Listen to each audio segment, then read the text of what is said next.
මේ ළඟදී දවසක පුංචි දරුවෙක් මයි ගාවට ඇවිල්ලා කියනවා මට නම් ජීවිතේ එපා වෙලා තියෙන්නේ කියලා.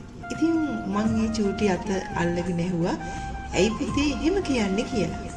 ඊට පස්සේ කියනවා මගේ නංගි අම්මා වඩාගෙන ඉන්නවා. නංගිට ආදරය කරනවා. පුංචි මල්ලි බබාව තාත්තා වඩාගෙන ඉන්නවා. එයාට ආදරය කරනවා. ඒ ටීචර් මට කවුරුවත් ආදරේ නැහැ. මට මේ ජීවිතේත් එපා වෙලා තියෙන්නේ. අනිත් එක තමයි මට කතා කරන්නේ ළමයෝ කියලා. එයාලට කතා කරන්නේ පුතේ දුවේ කියලා. ඉතින් මේ පුංචි ඇස්වලින් කියපු පණිවිඩය මං හරියට මගේ හිතට වැදුනා ඒ වෙලාවේ. මම මේ ළමයාට කතා කරලා කිව්වා පුතේ මම ඔයාට ගොඩාක් ආදරේ. ඔයාගේ අම්මා මම කියලා හිතන්න. ඔයාගේ හැම ප්‍රශ්නයක්ම මට කියන්න. ඔයාට චූටි හරි දුකක් ඇති වුණොත් මං ළඟට ඇවිල්ලා කියන්න. එදා ඉඳලා අද වෙනකම්ම ඒ චූටි දෝනි මයි ගාවට ඇවිල්ලා හැමදාමත් සාරි පොටේ එල්ලිලා මොකද්ද කතාවක් කියනවා. දැන් මම ගොඩාක් සතුටින් ඉන්නේ ඒ ටීචර් හින්දා. මට ආදරය කරන්න කවුරුම හරි ඉන්නවා. ඒ නිසා මම ගොඩක් සතුටින් ඉන්නේ. මගේ පන්තියේ ලකුණුත් දැන් වැඩි වෙලා. අන්න එහෙමයි ඒ චූටි දෝනි මගෙත් එක්ක එයාගේ හදවතේ කතාව කිව්වේ. ඉතින් මං අද දවසේදී හිතුවා මේ පුංචි සිදුවීමත් එක්ක දරුවෝ ගැන කතා කරන්න ඕනේ කියලා. දරුවෝ ඉගෙන ගන්න වැඩියෙන්ම Tamanට ආදරය කරන අයගෙන්. ඉතින් ඒ ආදරය අපිට දෙන්න බැයි නම් දරුවෝ අපිට වෛර කරන්න පටන් ගන්නවා. ඒ ආදරය තුලින් ඉගෙන ගන්න බලාගෙන ඉන්නේ පුංචි ඇස්වලට අපි කතා කරන දේවල් සමහර වෙලාවට ගැලපෙන්නේ නැති වෙන්නත් පුළුවන්. ඉතින් පුංචි දරුවොත් එක්ක හොඳ සම්බන්ධතාවයක් ඇති කරගන්න නම් වැඩියෙන් පුළුවන් වෙන්නේ දෙමව්පියන්ට, ඒ වගේම ගුරුවරුන්ට. ඉතින් මේ පුංචි හිත්වල ප්‍රශ්න හරි අඩුයි. ඒ ප්‍රශ්න ඇති කරන්නෙම වැඩිහිටියෝ, ඒ වගේම එයාලට සමීප අය. ඉතින් ඒ නිසා අපිට ගොඩාක් දේවල් මේ දරුවෝ වෙනුවෙන් කරන්න පුළුවන්. ඉතින් නැත්තම් වෙන්නේ මේ පුංචි කාලේ හිතේ ඇතිවෙන මේ තුවාල, පුංචි කාලේ ඇතිවෙන මේ හිතේ ඇතිවෙන තුවාල වැඩිහිටියන් වෙලත් ඒ තුවාල මතින් ජීවිතය ආපස්සට යනවා. ඉතින් අපි හැමතිස්සෙම මේ පුංචි හිතවල ඇතිවෙන මේ වෛරී සිතුවිලි අවම කරන්නට උත්සාහ කරන්න ඕනේ. උත්සාහ කරනවා නෙවෙයි කරන්න ඕනේ. ඒ වගේම දඩබ්බරේ කවදාවත් ඉපදෙන්නේ නැහැ. ඉතින් ඒ චූටි දෝනි කියනවා මගේ මල්ලි හරි දඩබ්බරයි.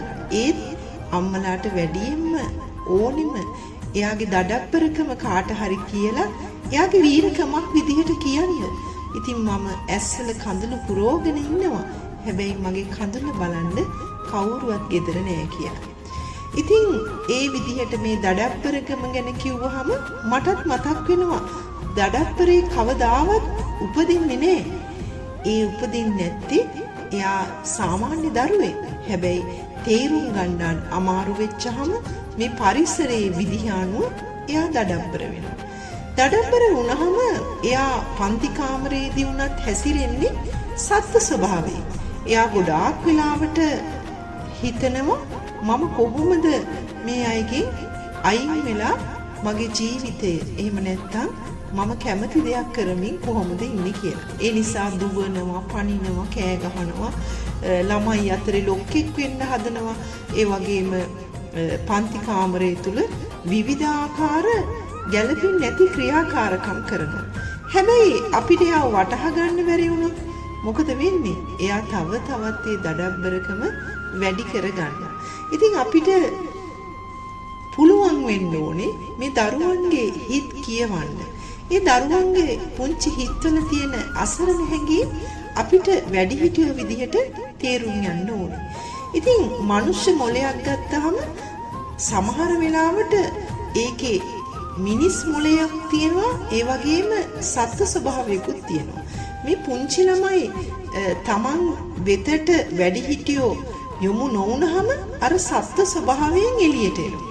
ඒ නිසා තමයි එයාලා වැඩිපුරම ඉගෙන ගන්න ආසාවක් දක්වනවා වෙනුවට කැපී පෙනෙන්න.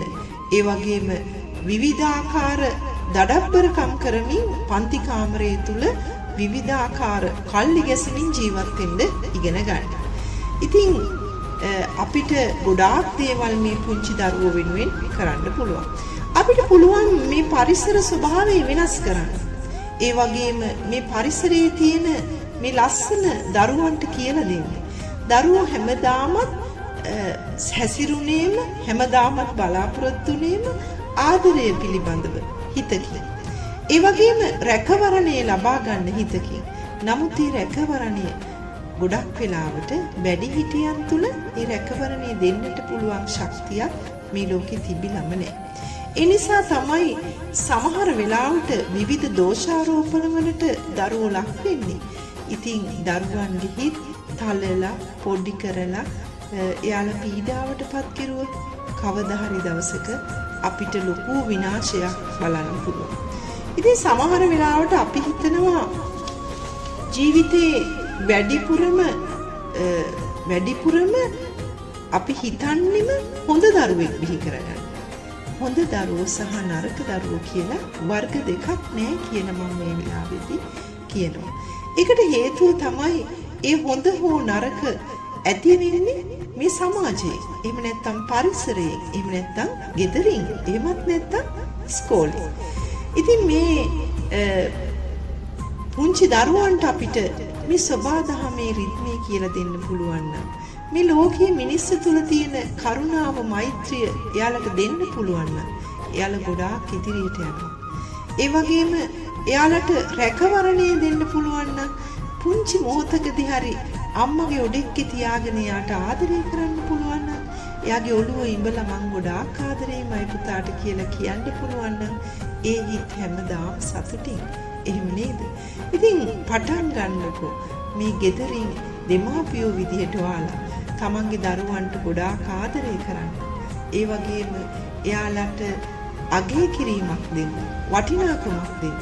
මේ අගය කිරීම එයාලා ගොඩාක් ඉහළට ගෙනියනවා. ඇත්තටම අත්දැකීමෙන්මයි කියන්නේ.